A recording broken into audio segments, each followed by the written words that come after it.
Chapter 2. A few days later, when Jesus again entered Capernaum, the people heard that he had come home. They gathered in such large numbers that there was no room left, not even outside the door, and he preached the word to them. Some men came, bringing to him a paralyzed man, carried by 4 of them. Since they could not get him to Jesus because of the crowd, they made an opening in the roof above Jesus by digging through it and then lowered the mat the man was lying on.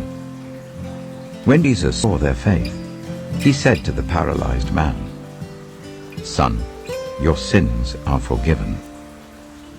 Now, some teachers of the law were sitting there thinking to themselves, "Why does this fellow talk like that? He's blaspheming. Who can forgive sins but God alone?" Immediately Jesus knew in his spirit that this was what they were thinking in their hearts. And he said to them, "Why are you thinking these things? Which is easier, to say to this paralyzed man, 'Your sins are forgiven,' or to say, 'Get up, take your mat and walk'?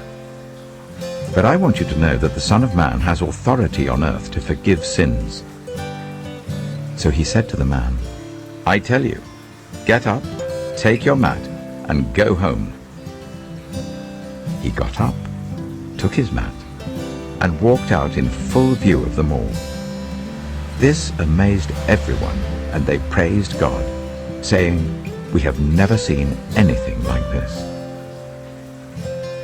Once again Jesus went out beside the lake. A large crowd came to him, and he began to teach them. As he walked along, he saw Levi, son of Alphaeus, sitting at the tax collector's booth. "Follow me," Jesus told him, and Levi got up and followed him. While Jesus was having dinner at Levi's house, many tax collectors and sinners were eating with him and his disciples, for there were many who followed him.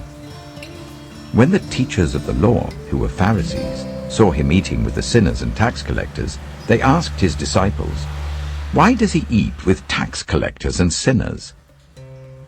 On hearing this, Jesus said to them, "It is not the healthy who need a doctor, but those who are ill.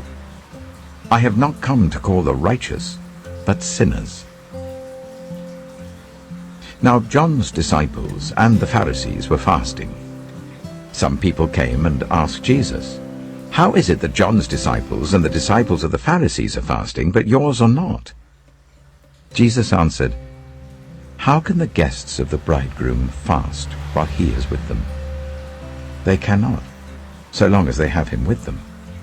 But the time will come when the bridegroom will be taken from them, and on that day they will fast. No one sews a patch of unshrunk cloth on an old garment. Otherwise the new piece will pull away from the old, making the tear worse. And no one pours new wine into old wineskins. Otherwise the wine will burst the skins, and both the wine and the wineskins will be ruined.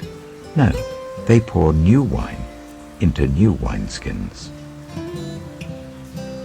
One Sabbath, Jesus was going through the cornfields, and as his disciples walked along, they began to pick some ears of corn.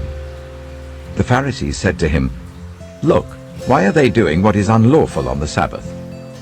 He answered, "Have you never read what David did when he and his companions were hungry and in need? In the days of Abiathar, the high priest, he entered the house of God and ate the consecrated bread, which is lawful only for priests to eat, and he also gave some to his companions. Then he said to them, 'The Sabbath was made for man, not man for the Sabbath. So the Son of Man is Lord, even of the Sabbath.'"